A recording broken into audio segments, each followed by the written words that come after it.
Hello, Future Bestsellers. Welcome to the live stream today. I am super excited to start writing today. You guys know we only have a week left until Nano starts. That's Like, crazy. I know. what? That's insane. Well, before we jump right into everything, let's go ahead and do our intros. I see some friends popping up in the chat. So, hi, welcome everybody. Let's start with you, Robert. Tell us a little about you and your awesome channel before we get started with the writing today. Okay, well, I am Robert Jones, and my channel is The Story Detective, and I take various forms of storytelling that I've learned from my career at Marvel and from writing and various other things and put it under a Sherlockian microscope, break down the craft to make your writing journey easier. Excellent. Does that distract you whenever I like occasionally will do like, you know, a magnifying glass thing, and then I just realized, like, are you going like, I'm trying to say my thing, what the hell are you doing, Lisa? That's an entirely reasonable reaction to that. Let's say hi to Sometimes I think I Michelle. distract myself, but I totally get that. Hi, Michelle. So Hi. glad you're here today. Tell the fine folks who you are and a little bit about your awesome channel. My name is Michelle Schusterman. I'm a young adult and middle grade author, and my channel is writing workshops, traditional publishing chat, and writing blogs. Excellent. You guys are awesome. Thank you so much for being here every day, every Wednesday. I'm Lisa Daly. I'm a hybrid author, so half trad, half indie, which is weird.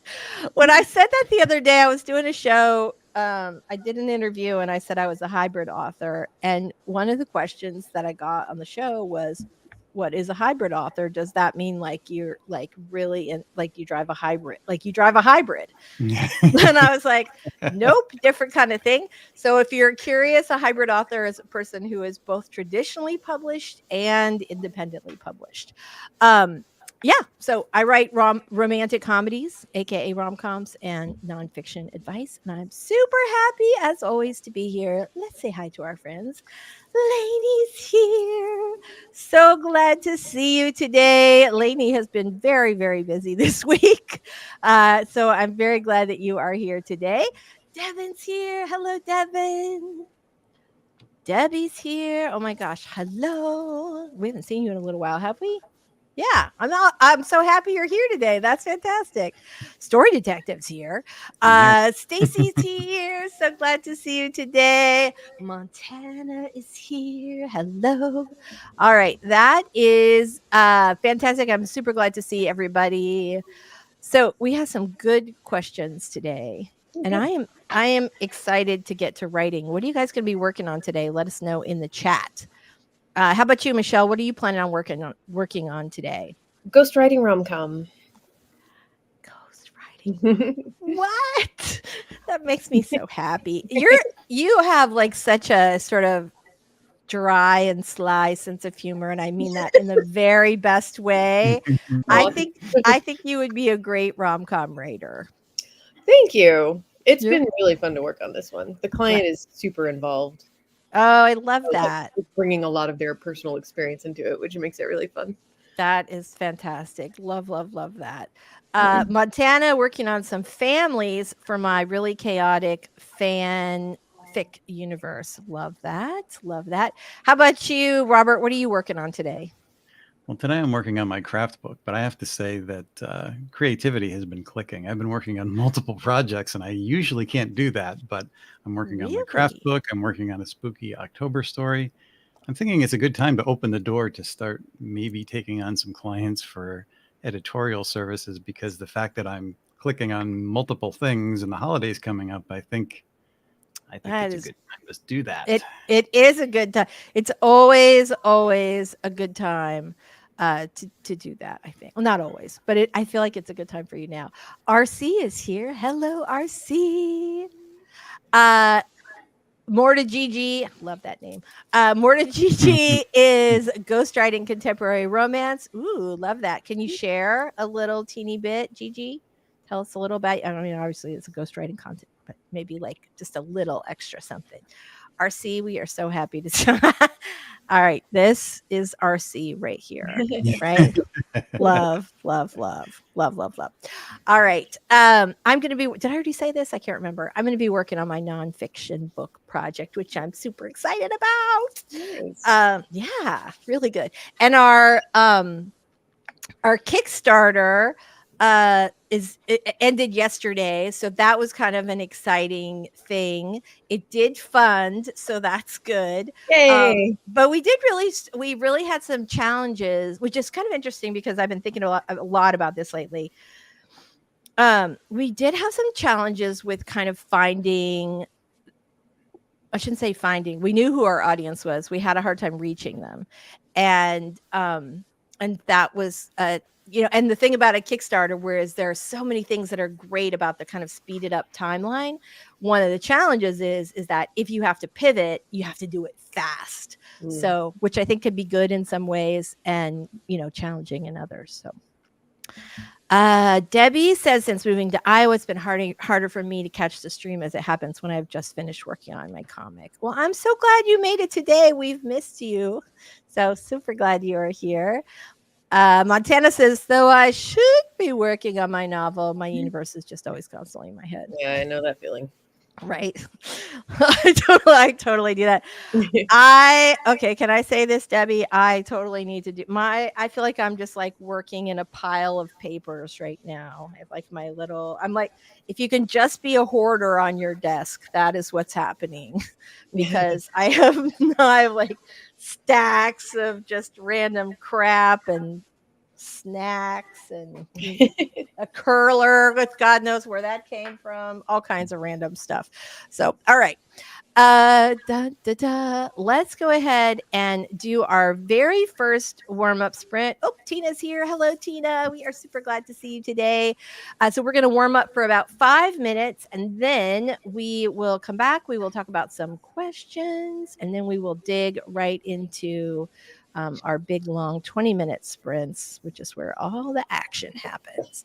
So with this one, we're going to just go ahead and get your document open, get yourself a nice giant glass of caffeinated something or a big bottle of water or a big glass of water and everything else that you need to get rolling today. And we are going to do our quick warm up starting in 3, 2,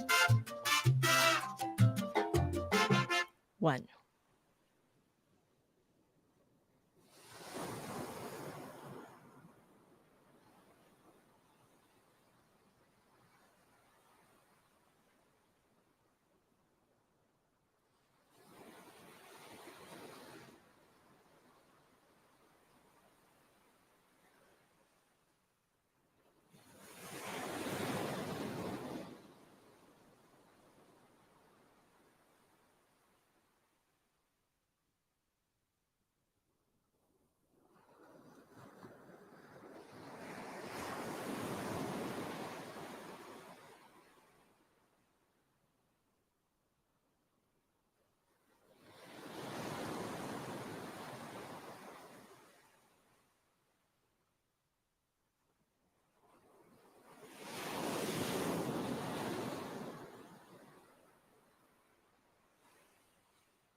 Okay, we are back. How did everybody do on that last sprint?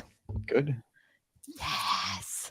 Fantastic. We have some interesting questions, which if you were here, oops, sorry. If you were here just a second ago, you could see as I was editing one, I like popped it up on the screen accidentally. So how about you guys in the chat? How did everybody do on our warm-up sprint? We've got some friends here to say hi. Sisters, authors, friends of Canada. Hoping to participate with sprints during lunch, but then I'll be lurking. Wahaha. Excellent. We are super glad that you are here today. Elitely in touch. I love that. Says hello. Hello. Okay. Montana, I feel you. I totally feel you. Tina, we are super glad to see you today. All right, so I see that Devin has a comment, and we are actually we have some nano questions today, so that's actually we're going to start off with. Katie writing a middle grade eco mystery. Ooh, I love that. That's pretty cool. I can see that in schools like instantly. That's fantastic. JC is here. Hello, Hey. JC. So glad to see you. Hi, Kathy. Thank you so much for being here today. Ooh, Stacy got 131 words. I got probably 7. I just got my document open when it was time to go. Glad that you guys are all here today. All right, we had a lot of questions, and several of them were nano related, and so I thought we'd answer them now, even though nano is a week away. So let me pull that up. Dun, dun, dun. All right, what I'm realizing is that I need to delete my questions after we use them because I'm looking through here to find this. There it is. And I have like a bunch of Q1s. So like, oops. Okay. This is my first year of NaNoWriMo. Sorry, the errant question mark is mine, not theirs. This is my first year of NaNoWriMo. This may be a weird question, but what do you do at the end? It is a weird question. It's a really good question, I think, right? Because the whole goal, if you're not familiar, NaNoWriMo stands for National Novel Writing Month. And the whole goal is to try and write a 50,000 word novel or long novella, but 50,000 words in the month of November, which works out to about 1,666 words. This is how long I've been doing it, that I know how many words you have to get. 1,666 point something. So you're better off 1,667 before the end of the month. Got to do that every day.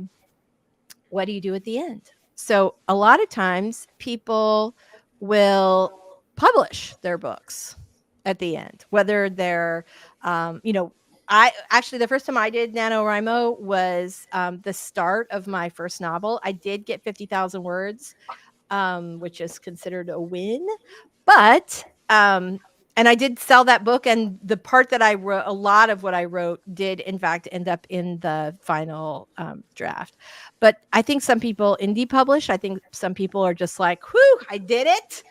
And then it goes back in the drawer or, hidden in a folder on your computer somewhere. What do you guys think? What does everybody have to say about that? I interpreted the question to mean like, in the moment you finish, what happened? I kind of interpreted it that way too. No, that's good. I could be completely like you guys both got the same thing. I could be the one that's like completely off base here. All right, what do you do? What do you do if you have an account on the website, the Nano website, and you're entering your words? There's like a little, confetti probably that you crushed your 50,000 words and you hit your goal and you get all those little badges. Thank you, and things like that. You can order a winner's T-shirt. Right. Yeah.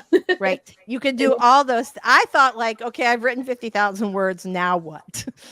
So that was mine. But I love that you guys had a completely different perspective. Robert, yours was more aligned similar to Michelle's. And I did Nano last year, and I didn't do it a couple of years prior to that. And since they hooked up their new system, it was a little bit different because you used to have to submit your manuscript to prove that you did 50,000 words.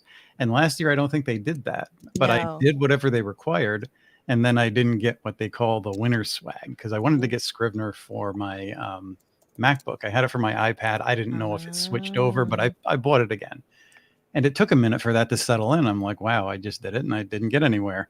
but then it popped up. You get a little badge at the end or an icon, and you know, it's fine. But I can't remember the exact process, but it has changed a little bit. So a good idea might be to peruse the website a little. It's so funny that we read read this question so differently. So, so what do you do at the end of when you finish the last word of a book, the end? What do you do? Do you do a little bit?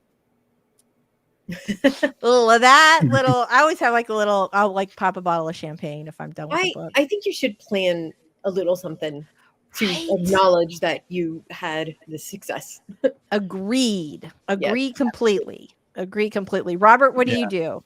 Well, run around the house in your boxer shorts? But if you already have Scrivener and you don't want to do that, then yeah, I suggest you give yourself some kind of a little reward. That's kind of motivating. You get to the end, I'm going to give myself a treat. Buy yourself something small, whether it's a book or, you know, if you want to be extravagant, you can buy whatever you want, but I think it's good to have that in mind. Yes. Yeah. It kind of depends on your budget. Could be a book, could be a laptop, could be somewhere in between, could just be a nice bottle of something, or chocolatey Claire. That's a good celebration. It proves that I can do it. So I need some new writing software or whatever, you know. Yeah. Exactly. JC says lots of people have their own reward system for winning as well. They'll buy themselves some books or journals or whatever. That is that's absolutely fantastic. Yeah, love that. I know the thing is that like for me, I try to reward myself for small increments, you know, okay, if I get to this many words this, you know, by Friday, then I'm going to go get a pedicure. Or if I do that, like I'll try to kind of keep that going, because I think in some ways breaking it up and giving yourself some small goals that you can accomplish, and it can really be super motivating.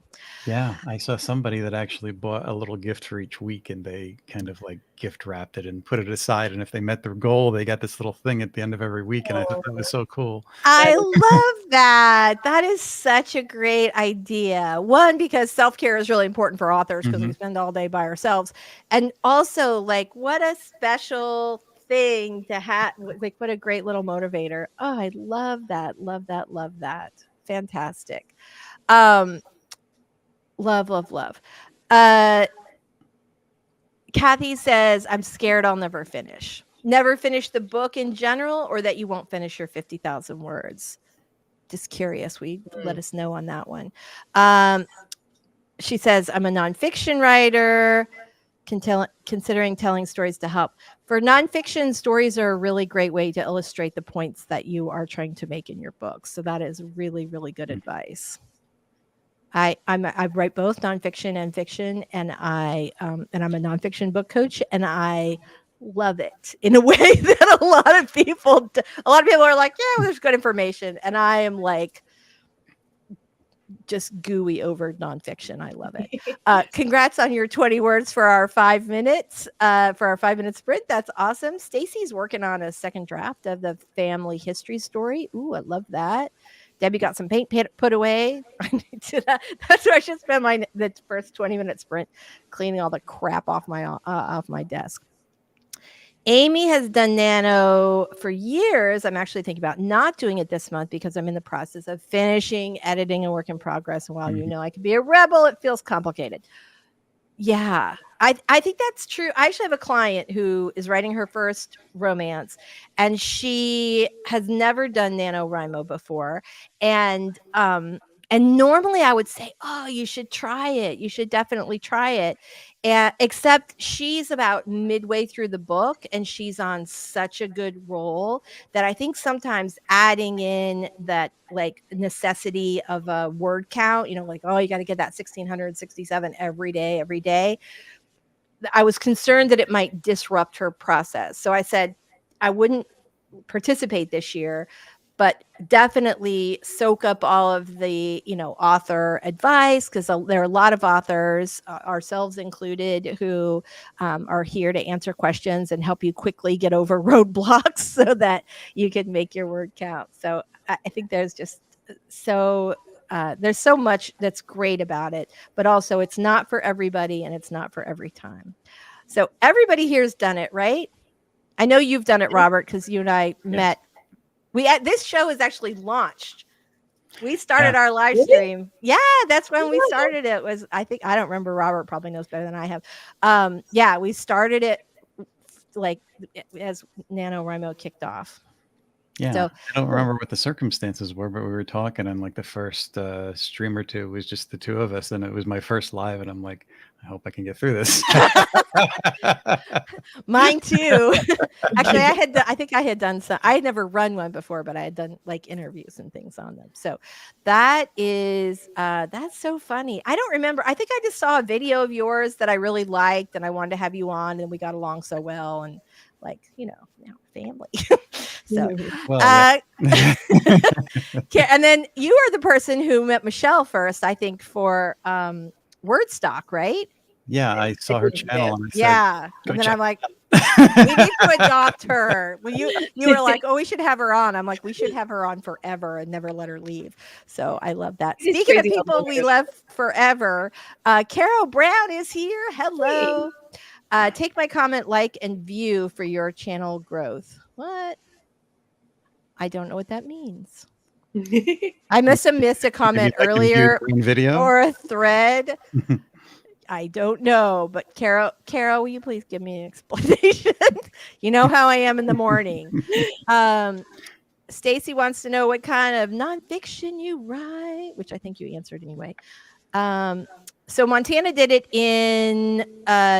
did Nano in a creative writing class. I think a lot of when I teach writing to younger people, I would often have them do NaNoWriMo. And I always like one of the teachers at my kids' school did Nano every year with her middle school students. And boy, those kids produced a book every year. I mean, every year, which is kind of phenomenal. I think the numbers are lower for kids. I think they do like a 20,000 word thing or something.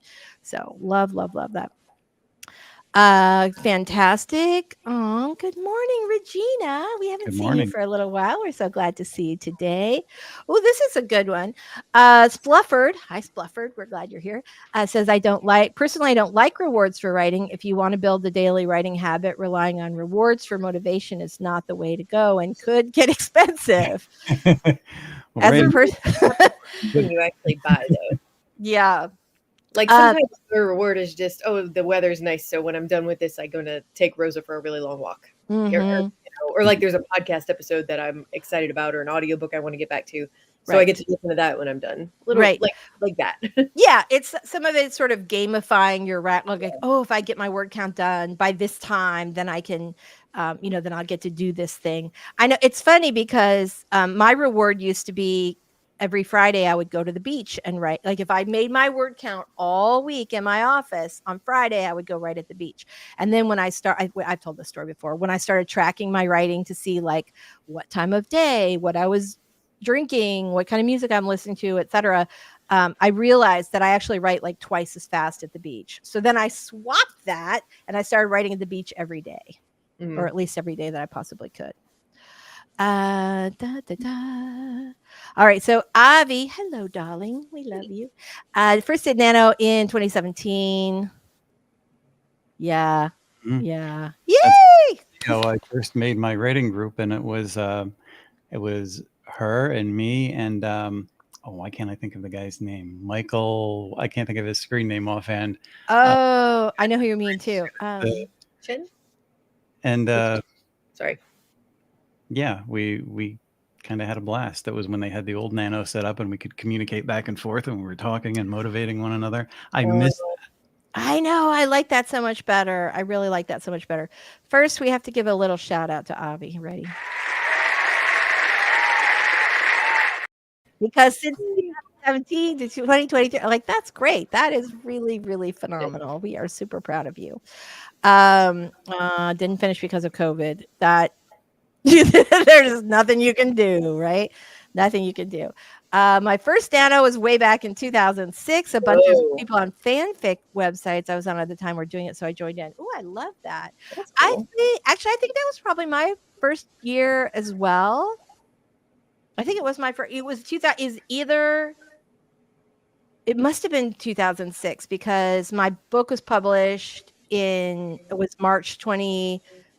2008. So there's no way. I mean, it was published with a traditional publisher, so there's no way that I could have done it. So it must have been 2006. That's cool. I did it a Very few nice. times before 2017, but that was my first official year on the site. Of the Uh-huh. I've done it, I think I've won probably about 50% of the time and lost the other half.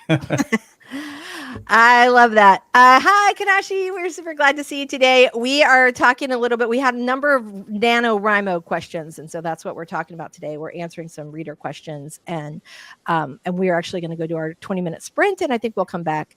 Regina says sometimes my reward is a nap. It's a good reward. That's the best reward. Oh my gosh. Oh, that's right. Oh my gosh. Yeah, that's true. There are some people who have been here forever, and we are so happy about that. We love you.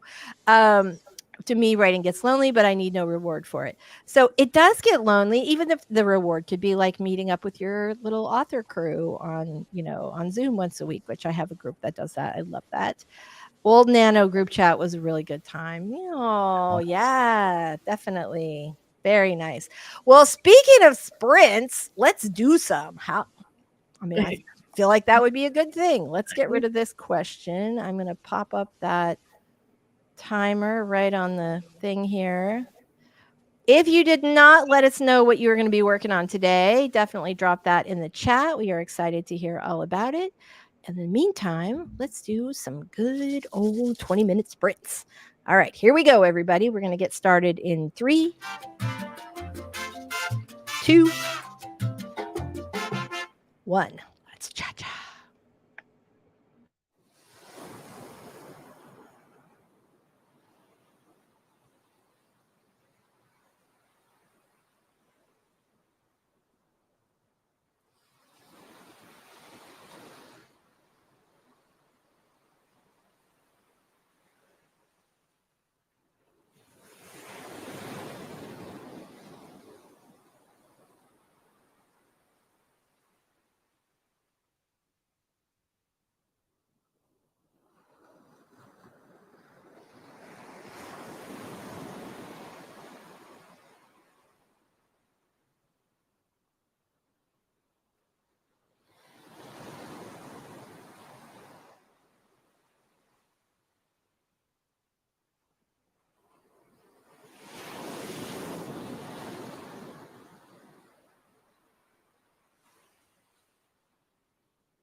All right. So this is sort of funny. I was like deep in the writing, and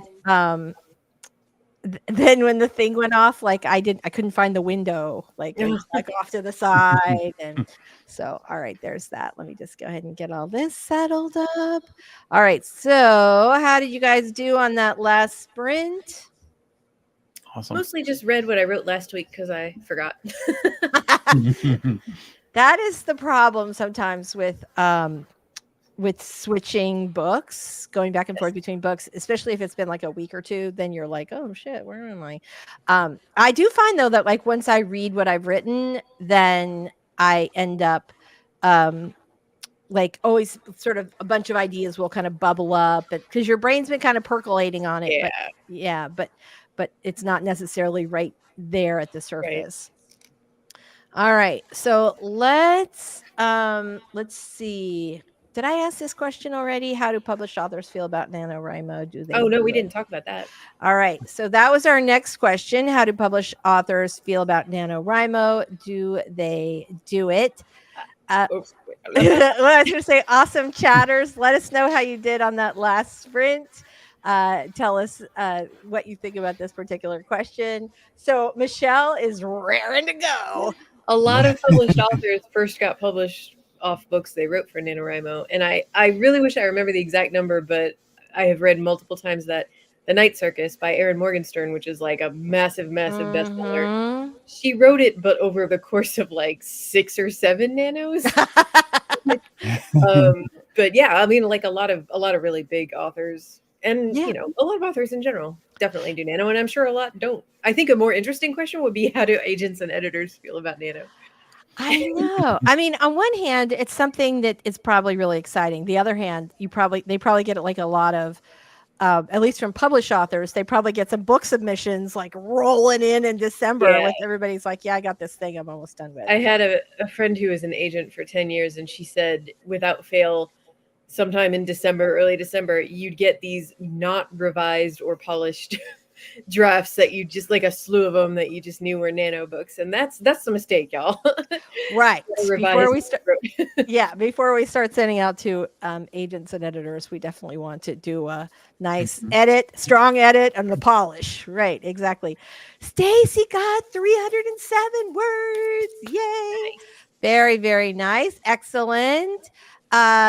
Elitely in Touch made progress. Woo, woo. I'm super glad to hear that. Very, very glad. Yeah, I think some people are like, oh, I'm not doing that again. Like for some authors, it probably feels like tax season. And I know a number of indie authors who are just prolific, and I look like a ghost today. I'm sorry. I'm like so distracted. I don't know why. I'm so blown out, but I'm like, ooh, I'm the ghost of Nano Past.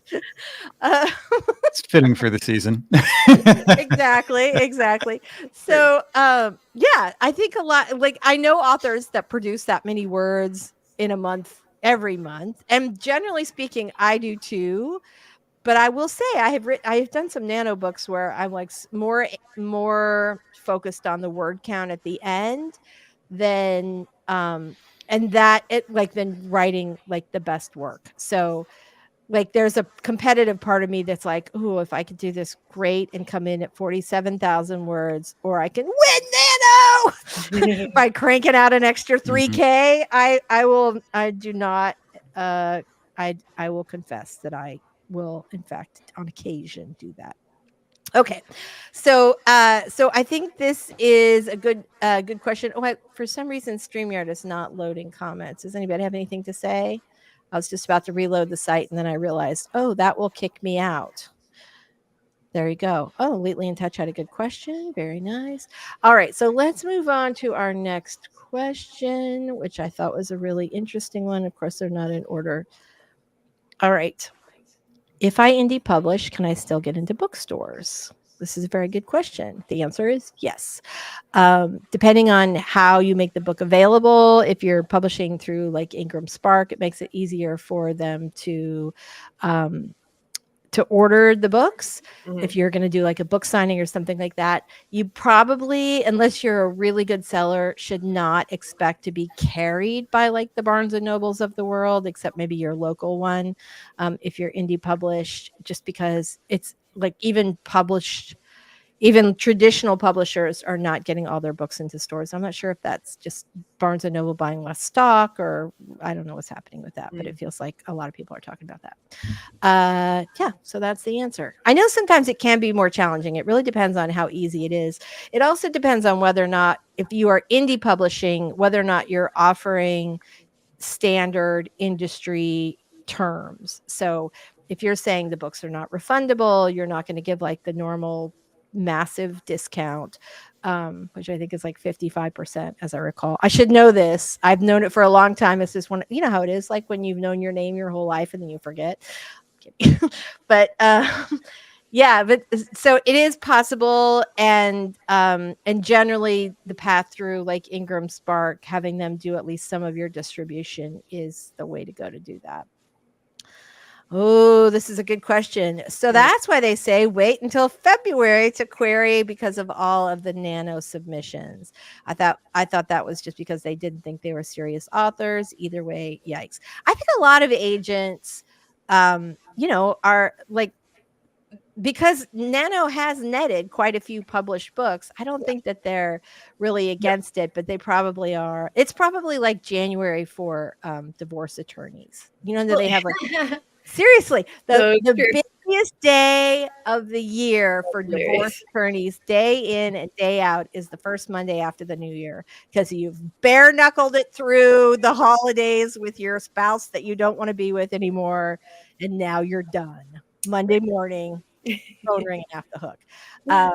Yeah, I think. Well, the other thing too about waiting till like, first of all, you don't want to get lost in like Christmas. They get it, and then they got to wait them like that, or just not even just Christmas, the holidays in general in December, and yeah, and then there's a rush. Like there was it's a baseball saying, and I can't remember why I know it. I think I know it from Bull Durham, and maybe Robert or Michelle, you are big baseball fans and you'll know what this is, but there's some famous coach said something like hit them where they ain't. Basically like hit the ball where there aren't a bunch of players to catch it. That makes sense. And I think the same thing is true with nano submissions. If everybody is submitting their unedited 50,000 word masterpiece, first thing on December 3rd, then avoid that. Polish yours up, make it look good, and in late January, February is probably an excellent time. Oh, this is really interesting. That's pretty cool. Okay, so she's got a book in Barnes and Noble. That's awesome. I mean, it happens a lot. But that's awesome to have somebody right here with us who's like, yes, my indie book in Barnes and Noble. Well, print on demand can be ordered through Barnes and Noble. Always. So I think going in and actually ordering your book through them, if a few people did that, maybe they'd order a couple of copies. I don't know. Yeah. Well, yeah. So that's true. You can always order the book, like if you're, again, depending on who your distributor is, but Ingram Spark is free and easy and covers most of the majors. I shouldn't say they're easy. They're a giant pain in the neck sometimes. Sometimes. They have it sort of they're nice people over there, but they have a kind of an unwieldy site sometimes. And yeah, so I think it's just one of those things. Okay, so I was in a meeting in Canada. Carrying a book is up to each store manager. Theoretically, it's supposed to be up to these sort of not CRMs, but store managers are supposed to have more control.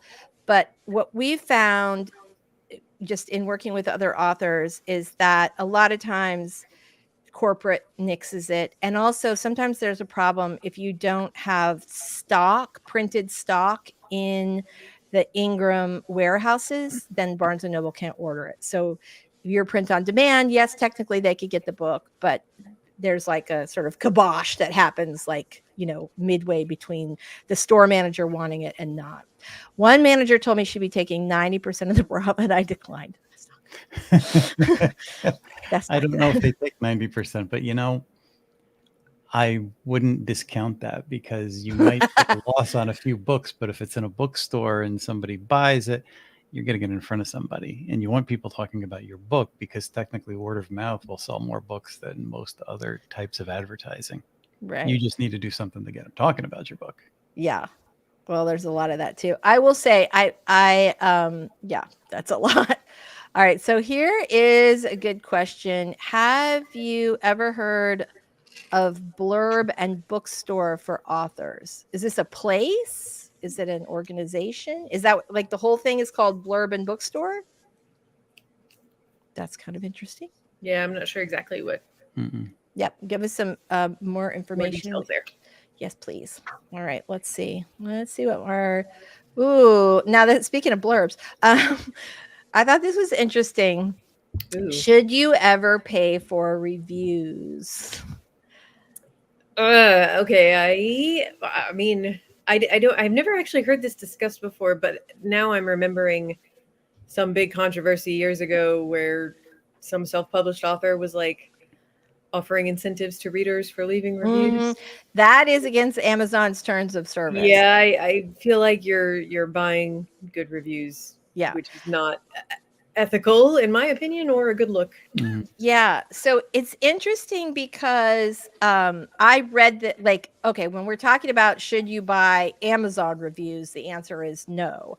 That can get you banned from the platform. People don't believe it. Amazon spent a lot of time cracking down on that stuff, and they know if you send your link, like if you're sending out your newsletter and using your bookstore, like, you go to Amazon and go, okay, I'm going to look up my book. I'll copy the link and paste it into my newsletter. If you do that and then somebody clicks on that, it's tagged with your information, and Amazon will most often not publish those reviews because they assume that this person is a friend of yours if they're using your personal link, not that you sent it out to your 2,000 or however many newsletter subscribers. So you always want to do a clean link to Amazon when you are promoting to your newsletter. But what I read this is, like, there are sites like Kirkus is a really good example. So Kirkus is a trade magazine. They have been running, and they have a notorious reputation for being really tough reviews. But several years ago, maybe 10 or 15, they opened up a paid review section of Kirkus. So for like $450, you can buy yourself a review on Kirkus. They do not guarantee that it will be a good review, although I do believe that they're a little bit nicer for the paid folks. Not a lot nicer. They're still kind of rough sometimes, but a little bit nicer for their paying customer. But like, to me, that's not. There are a lot of indie authors that they can't pay a publicist. And even if you can't pay a publicist, it just gets harder and harder and harder, in particular with Kirkus, because a lot of their business is now shifted to those paid reviews. So if you can pay to get seen, I don't think that that's particularly unethical. I have not done it, but I have clients who've done it, and I don't think that that's. I have a question. I didn't know this. Does Kirkus put anything on the review to indicate that this review was paid for? I think, first of all, I don't think it appears in the magazine. It only appears online. Okay. But that's sometimes true with traditional, with earned media, not just the. So there's that. I don't know. I don't know. It seems like they should. They probably do. Because it's like you said, if they treat those a little bit nicer, well, that's something that you should disclose. They don't. But the difference is that if you pay, you're getting reviewed. Whereas if you send it to them, you don't know that. And the review space has gotten smaller and smaller and smaller. So they do a lot fewer reviews than they used to. So for a lot of people, that might be the only chance that you get. And I know a ton of not just indie authors, but traditionally published authors that pay for Kirkus reviews because they have a great reputation. They're, again, they're still pretty brutal sometimes. You cannot pay your $450 and get Kirkus to say nice things about your book if it's crap. I'll say that. I think they'll probably look for something nice to say if they can. Yeah. It always comes down to getting your book in good shape. But I guess the plus would be you could use that in your book blurb and look like you've got a professional. Yeah, and people do that people do that all the time.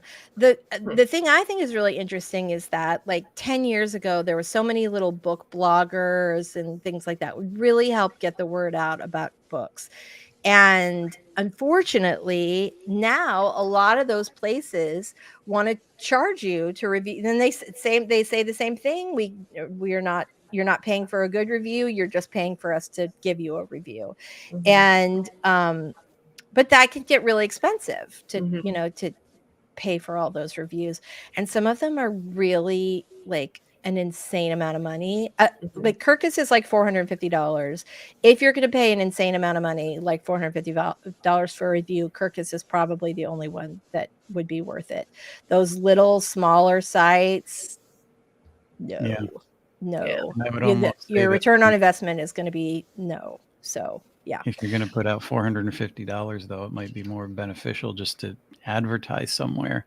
And I'm always thinking, and people don't read the trades, but Poets and Writers magazine, I think for $400, you can pay for like a quarter-page ad, and they really cater to new writers. They have articles about new books coming out all the time. So you're getting out beyond Facebook and beyond the normal crowd, and you're getting in a magazine that people pay subscriptions to buy, and you'll be seen. And it's read by readers. Yes. Yeah. So there's that. And then, you have some other, it's really interesting as I'm always looking at what trad published authors are doing versus what indie authors are doing.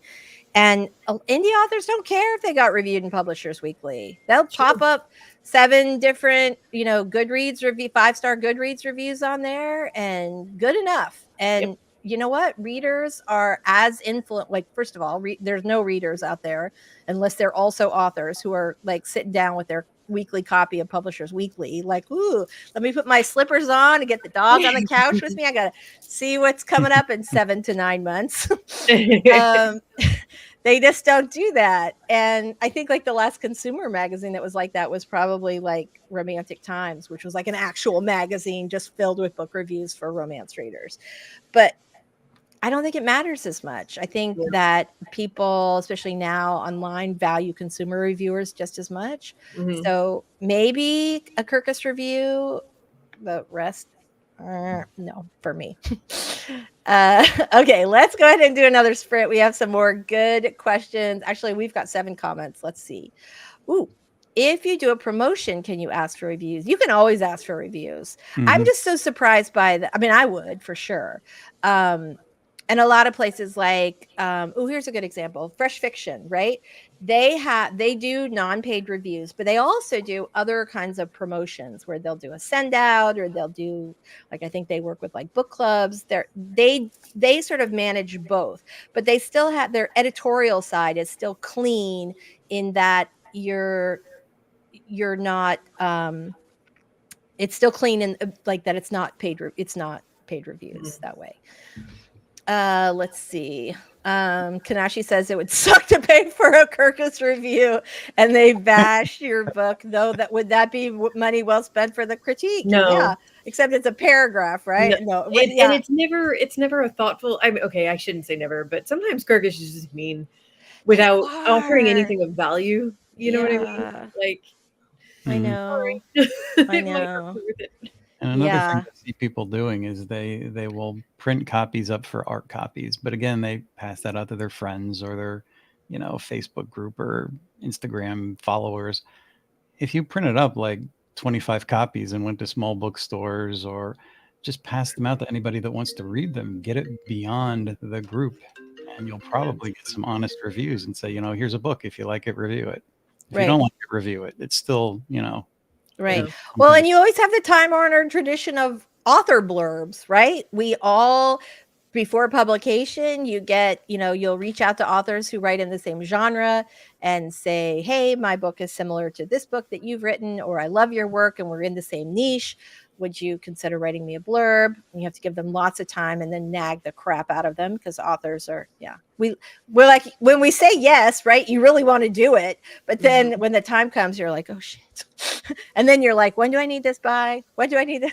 So, yeah, so there's always that. I mean, that's the thing is I think it's really important, but I also think that consumer reviewers are as important. Like, Amazon owns Goodreads now. And now, if you have not noticed already, on your listing for your books, it'll also say what your Goodreads rating is and also how many people want to read your book on Goodreads. Like, how many people have marked your book as want to read on Goodreads.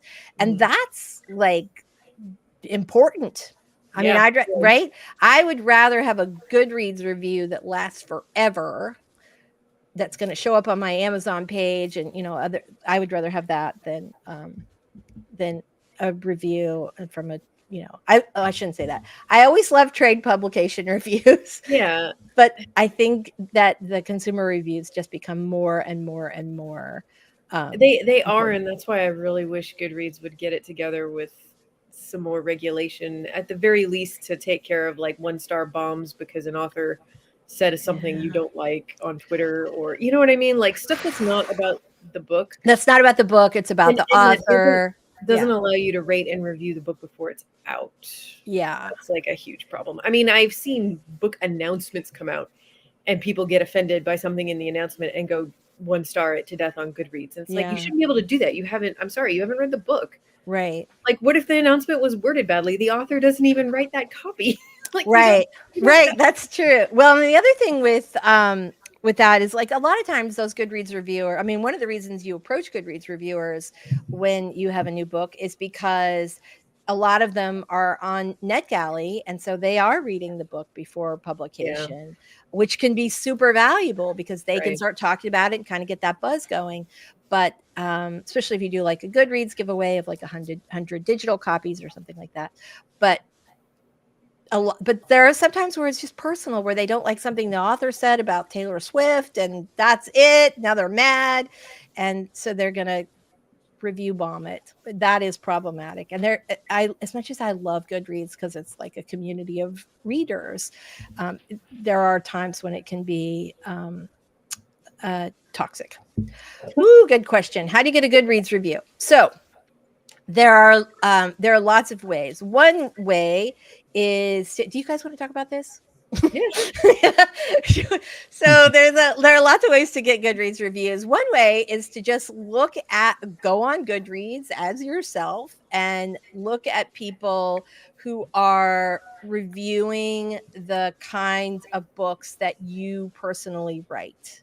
So if you write romantic comedies, then you are going to, go, or if you write fantasy, you might go to people everybody's read Brandon Sanderson. But if you read, if you've got a comp title or a comparable title that's similar to yours, then I would go and make a connection, like just friend those people on Goodreads who gave that book 4 or 5-star reviews, and just reach out to them and say, hey, I have written this book. I loved your review on Brandon Sanderson's book X, and I'm wondering if you would consider reviewing mine, and I'm happy to send you a digital copy or a paper copy, whatever you have. And a lot of them will just say yes. And that's it. And then the other thing you can do is do a giveaway. Do 100 copy giveaway on Goodreads. It's like $119. Because they're owned by Amazon, they just take it, like, you don't have to do anything. You don't have to upload anything or anything. You just have to say, yes, I am the author / publisher.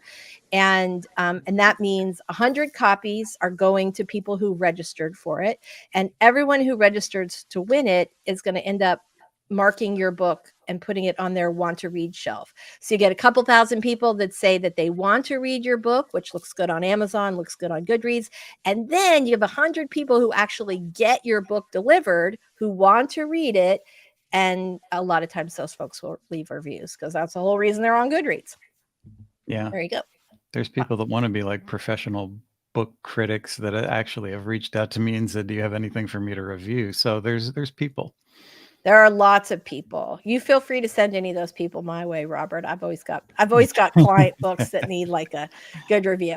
All right, let's go ahead and do our next 20-minute sprint. Dun, dun, dun. I'm excited. We've had good conversation today. Okay. Here we go, everybody. We're going to put 20 minutes up on the clock and let's get sprinting in 3, 2, 1. Let's write.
All right. Okay. If we talk for 5 minutes and answer questions, we will have time to do one more sprint before we go. So we'll see what we've got here. We had a great question. From, I don't know if this is Squanner one. It probably makes perfect sense. It's probably something hilarious and adorable, and it makes perfect sense. And I'm just pronouncing it incorrectly. Great question, though. How can I present a flashback that occurred to the parent of the main character, but the main character was not born by then? Okay, so who wants to answer? I think I would need some more context. Like an actual scene, like a flashback scene. You want to go write that actual scene, or do you just want to bring the information in about the parent? Because there's lots of ways you could do that. That is a very good question. I don't know if you're like, example, if you're in a 12-year-old's point of view, you can't have a flashback scene in which they were not there. Right. But you could give that information to them about the parent in tons of ways, like through dialogue, or maybe they heard the story before, or anything like that. Or maybe it's a recurring flashback. That they're just aware, like we're all aware of our parents' issues. Maybe it's just a recurring thing that has come up over and over again. Maybe you could, depending on where it belongs in the story, you might be able to get away with like tackling it in the if it has to come from the parent's point of view and you're not writing a dual POV. Or multi-POV, you maybe could, it might be risky, but you could theoretically put it in like a prologue kind of a thing. That might be a good way to sort of separate it. Yeah.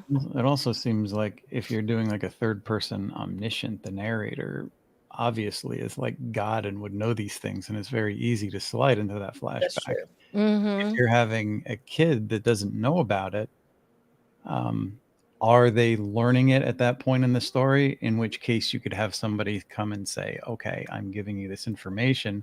And just by somebody in dialogue telling them something that happened in the past, it's still considered a flashback. Kanashi looks like answered that question in the same way I did before I did. So sorry, I missed that. Great answer. Very nice. Cynthia says a dream. That's a possibility too. Yeah. So I think it's a great question. So here are the things that we need in order to give you a better answer. One, we need to know what point of view you're using. What POV? Is it dual POV? Is it single POV? Is it first person? Is it omniscient? Third person? Let us know. And then so there's that. And then the other part of that is this something that you could bring in at the beginning of the book, even if we don't understand it at the time? That might be a way to solve that. Any other questions we want? Squanner one. It would, those what you said, I think would. Those are the two. All right, let's start with that. So send those over to us. There we go.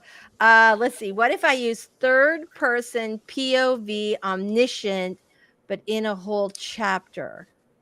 Wait, but are you not doing it? Is it just the chapter? You're not doing it for the whole book? Yeah, it would have to be the book. Right. I don't think you can like slide one chapter into omniscient and the rest of it be closed. That would be jarring. It would, it would be jarring. If it's third person omniscient the whole way through, if it's omniscient the whole way through, then they can talk about everything. They see everything. Give it a whole chapter or a scene.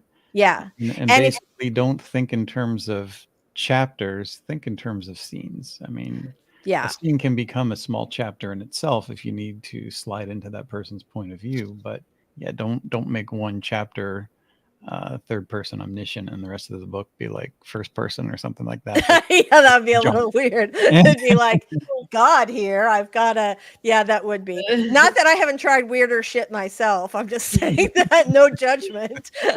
But it would probably be pretty jarring for the reader. Spluffer's got a great question. Does the flashback move the story forward? Hopefully so. Everything you do should move the story forward at some point. And only do it if it's important, as it disrupts the flow of the current timeline. My view anyway. Good. Very nice. All right, let's see. And Kanashi says, I think if you had a chapter's worth, you could sprinkle it throughout the book. Yeah, it kind of depends on whether, it sounds like you want to actually write it as a flashback in its entirety. If you're just trying to get the information in there, which I think Michelle had mentioned earlier, then obviously there are other ways to, crowbar that exposition in there. Yeah, You don't have to crowbar it. that you chose a point of view and you were stuck with it. But there are a number of books now that go back and forth between like first and third person. But that's the whole idea. You're still going to go back and forth and alternate those scenes or chapters because that's the contract you make with the reader. Right. Well, and that's it. You have to sort of be consistent all the way through. I just read a book. What was it called? I read a book by the couple who wrote The Roughest Draft, and their name, I can't remember. Oh my gosh. Anyway, it was a wonderful book. It's their new book. It's coming out in a couple of months, and which I can't remember either. I'm having that kind of day today, you guys. But they wrote the breakup tour. Is the breakup tour? Anyway, it's sort of a Taylor Swift-esque romantic comedy, and you do have like some like past tense and present tense, like kind of alternating, going back and forth because they had known each other before. Am I thinking of the right book? I may not be. Anyway, it is possible to alternate first and third, but you have to do it all the way through. You can't just do it for the one chapter and then be like, I'm out of here. All right.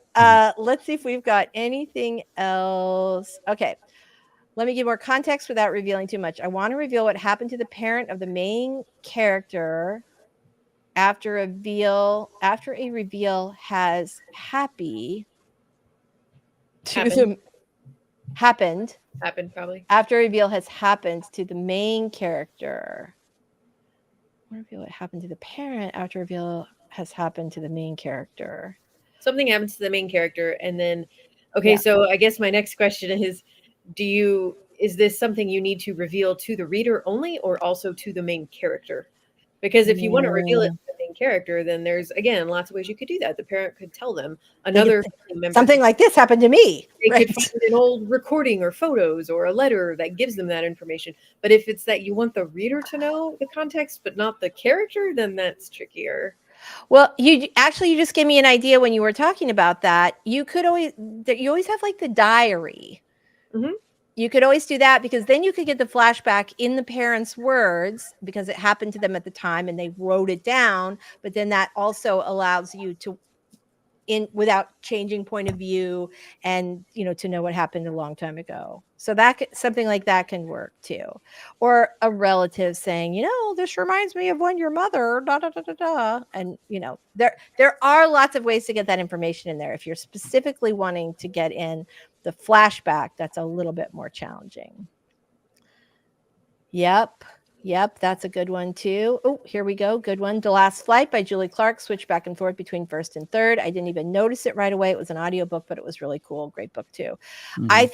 I think I might be conflating the breakup tour with The Roughest Draft, which is about a couple who get together in college, and then they write this big best-selling book, and they're together, but then they break up, but they both need to publish the next book on their contract because one can't get published anymore on his own, and I think the other one needs money or something. I can't remember. So they agree to come together for to write this last book, and you get flashbacks of some of it's told in present tense, but you also get the flashbacks of like how they first met, and and kind of how things went off the rails in their previous relationship, which was really interesting because by the time you get to the conclusion, you're seeing them about to fall in love and or like you're seeing them like start to fall in love again, just as in the flashbacks they're getting ready to break up, which was like that time, the sort of dual timeline coming on was really so powerful. So powerful. Good idea in a diary. Good. Oh, so they said to the reader, not to the character. I think that was an answer to my question. So okay, well, we know that now. That I just feel like if you're looking for a way to drop a flashback that you don't want your main character to know right in the middle of, like, after something happened to your main character, it's going to read jarring. I think there's the other ways to work that in.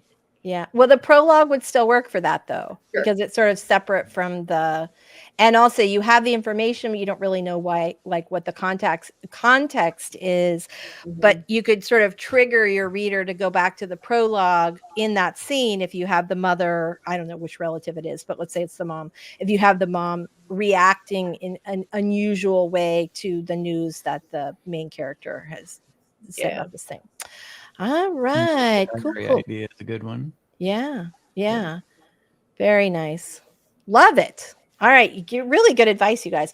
All right. We have 14 minutes. 14 minutes. Do we chit chat some more? Or do we want to do the sprint? What do you guys think? Did you have any other questions that people had sent you that we could answer? Let's look. Hold on. Let's look at the magical questions. Let me just see. I think that was, I do. I have one more. So that's perfect. Okay.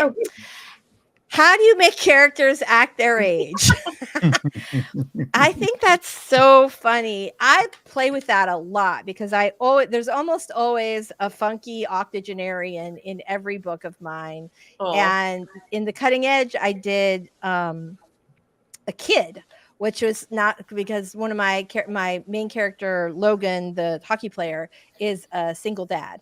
And so I think that was like, I've had kids in books before, but you don't really see them very much. Like they exist and you get like maybe one or two little things, but they're not super primary.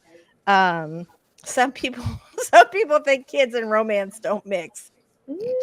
Yeah. I do love a good like single parent romance, actually, I have to say. But yeah, so but it was kind of challenging because I thought, like, I wrote her in the character Poppy, who ended up being sort of like everybody's favorite. I wrote her in a way to make her a little precocious. She's a little advanced for her age. In some ways, she's very much like a little girl, but she says things that are sort of profound.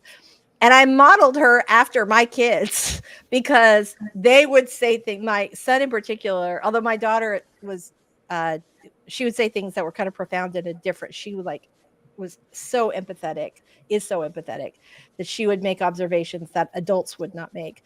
But my son he was always like, even when he was a toddler, like he was just a small old man. Like and that there's a little bit of that character in Poppy. And then I like old people that smoke pot or, like, I don't know. I just had some really fun old people. I just love old people. Yeah. So I've had like some really fun, like there's always like an 80-year-old neighbor who's like the best person in the book. So I don't know if I'm a good person to answer that question. How about you? Well, okay, I'll take the children angle.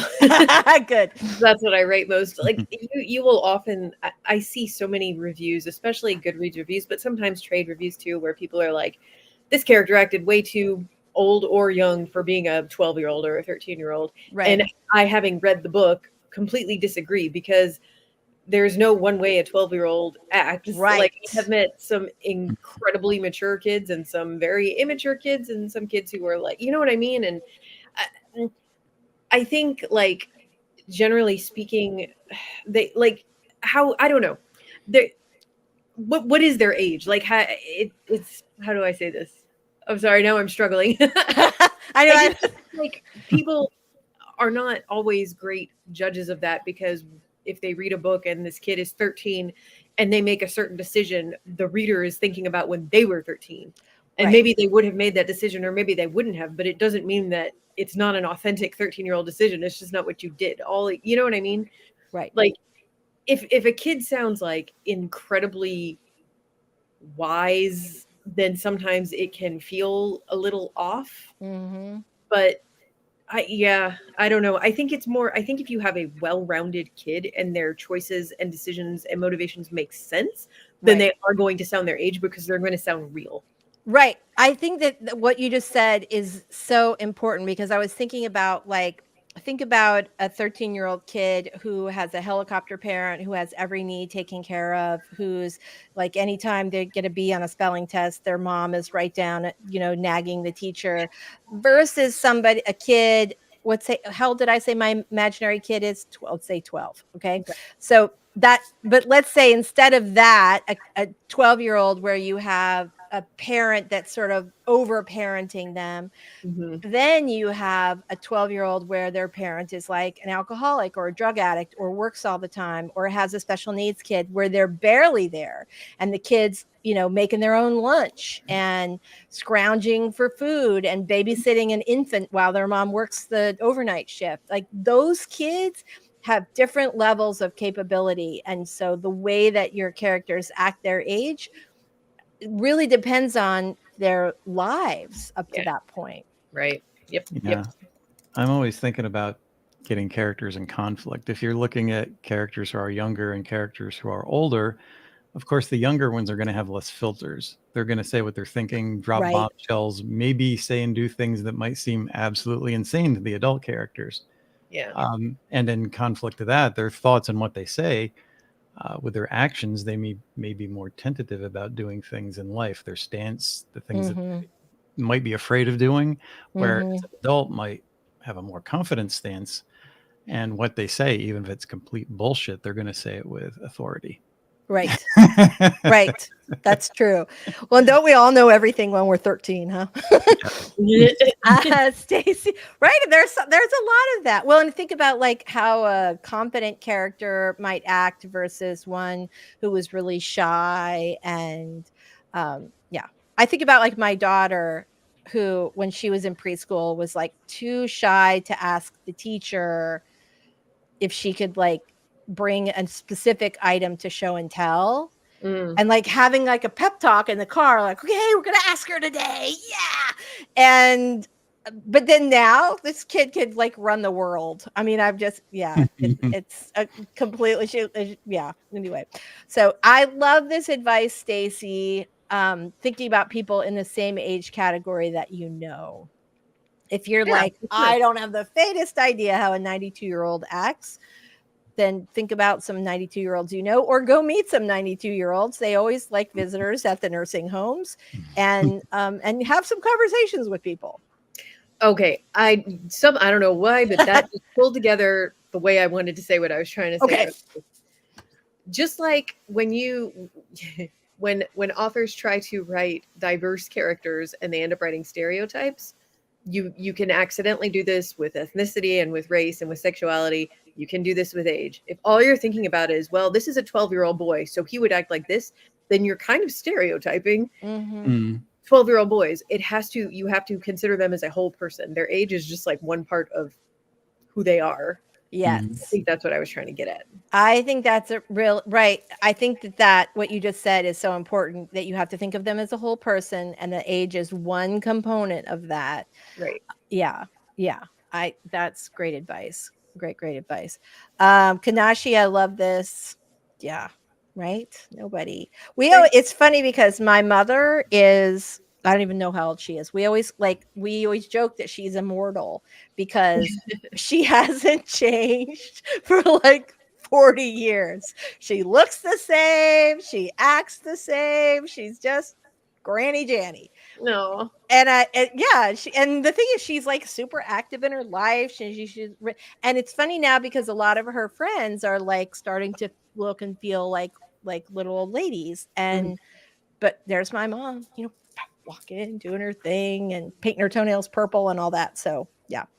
Yeah. Love. It might be a little stereotypical if you did it wrong, but I remember when my brother and I were kids, my grandfather was always an older gentleman, and he lived to his 90s. So us in our teens, or even preteens, we were like forward thinking, like we don't agree with this and life should be this. It was like future thinking. While my Right. grandfather was sort of like the days were better in the past. Back in the day. Don't understand. Back in the day. I know I have a person in my life who I love dearly who is like who's probably been an old person since they were like 12. Like that's just their POV. That's it. Yeah. Sister says my book is a 14-year-old who is in love with words. Oh, I love that. Big reason why he gets bullied. And he just can't stop himself from correcting grammar and using big words, even though. Can I say this is exactly my? Oh yeah, that's exactly my kind of kid. Love. I think too that my kids went to a really unique school. There's a gifted school in Sarasota, Florida, but it's a public school. And so all of the students, and it's 2nd through 12th grade. So you have this massive campus, and it's like, I don't know, 2,400 students or something. And those kids if you go to the elementary school at that school, those kids are talking about completely different things than they are at the elementary school down the street. Like, and again, that kind of goes back to what you said about like, you really have to think about the whole character. All right. I love that. Well, this was absolutely fantastic. You guys had such great questions today, and I love them. It's fun. Yeah, it's super fun. So we are always happy to ask to answer any that you might have. So let's go ahead and do our little outros. I was going to say our exit. That sounds like we're trying to escape. So since I started with Robert, Michelle, tell us a little about you and your channel before we hit the road today. I'm Michelle Schusterman. I'm a young adult emerald grade author, and my channel is writing workshops, traditional publishing chat, and writing blogs. Thank you so much. Thank you, Lisa. Always excellent advice. Robert, tell us a little about you and your awesome channel. Also excellent advice coming from Robert all the time. Well, my channel is The Story Detective, where you can go find some hopefully excellent advice. I haven't done videos lately, but there is a lot up there, and good advice doesn't change. So, and we take all forms of storytelling and put it under that Sherlockian microscope to break it down and hopefully make your craft journey easier. I love that. I'm Lisa Daly, and on my channel, we talk about how to write a book you are super proud of and get it published. And I am the author of hockey, romantic comedy right now. Yay. But just romantic comedies in general and nonfiction advice. And you guys are amazing. We have like the best commenters ever. Aw, thank you so much. Aw. All right. We love it. Well, we will be here, you guys. Next Wednesday is the official kickoff for NaNoWriMo. So come whether you're doing NaNoWriMo or not, because, of course, we always have our usual goodies. But we are so happy. Ooh, yay, Lainey. I don't think I even asked. I think we just went into our last comment. I hope everybody wrote like crazy. I made good progress. You guys are awesome. Thank you so much. And we will see you next week. Goodbye, everybody.